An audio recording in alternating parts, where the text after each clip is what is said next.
Bangladesh reform 5 মিনিটে। So আজকে topic হচ্ছে ট্রাফিক পুলিশ। আজকে দেখলাম একজন ফেসবুকে পোস্ট লেখছে যে আমরা ছাত্রদের এত লুক আফটার করছি, আমরা তাদেরকে খাবার দিছি, জুস দিছি, সো ট্রাফিক পুলিশদের সাথে আমরা কেন ভালো ব্যবহার করি না, রাইট? সো এটা চিন্তার ব্যাপার, আসলেও কেন করি না।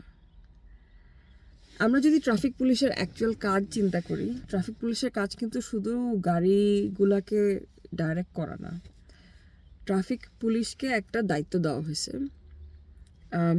জনগণদের নিয়ন্ত্রণে রাখার জন্য, আইন শৃঙ্খলা মেনটেন করার জন্য,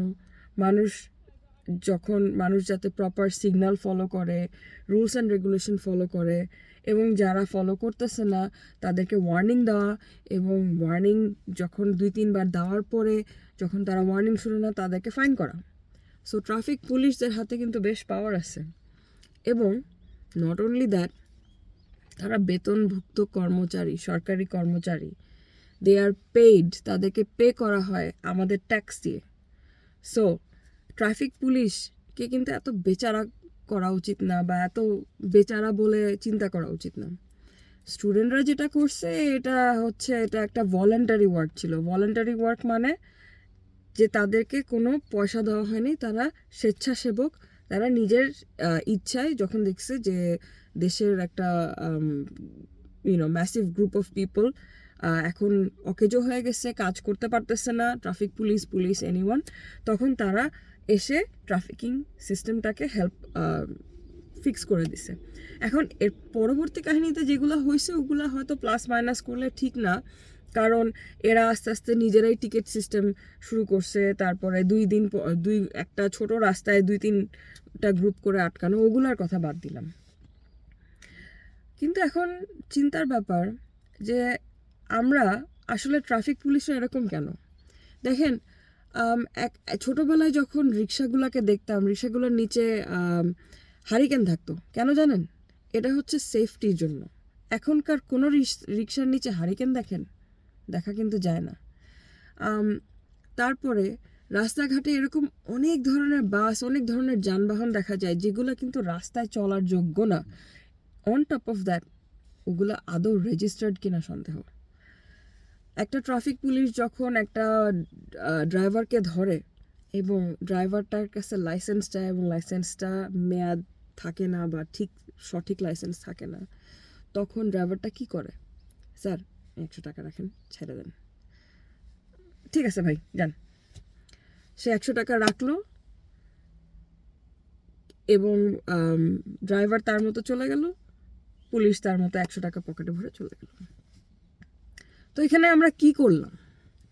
আমরা আইন শৃঙ্খলা ফলো না করে পুলিশকে লোভ দেখায় তার হাতে 2টা পয়সা গুঁজে দিয়ে নিজের কাজ আদায় করে নিলাম। আমরা কিন্তু খুব সেলফিশ। এইটা আমরা করছি দেখেই আজকে একটা ট্রাফিক পুলিশের মানে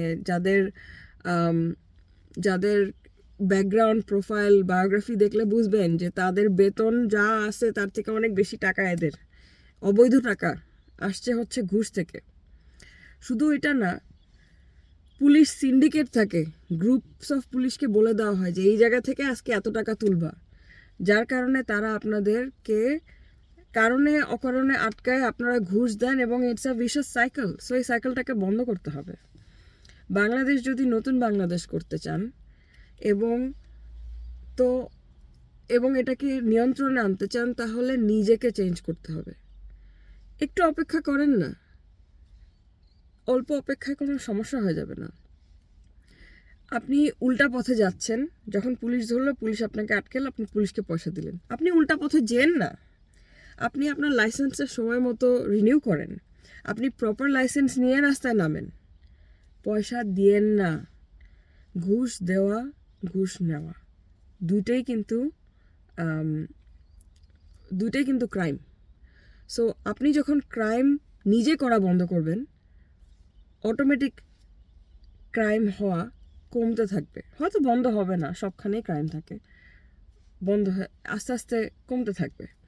এবং বাংলাদেশ রিফর্মের এটা একটা ইম্পর্টেন্ট জিনিস যে আমরা আমাদেরকে যারা প্রোটেক্ট করতেছে, আমাদেরকে যারা লুক আফটার করতেছে, তাদেরকে আমরা যাতে ওই চান্সটা না দেই যে আমাদেরকে ব্যবহার করার জন্য চান্সটা দিয়েন না। আপনি যখন চান্সটাও বন্ধ করে দিবেন, ওরা তখন আর চান্স নিতে পারবে না। আস্তে আস্তে ওদের অভ্যাস ঠিক হওয়ার পসিবিলিটি আছে, কিন্তু শুরু হতে হবে আপনাকে দিয়ে। বাংলাদেশ রিফর্ম শুরু হতে হবে আপনাকে দিয়ে। Thank you.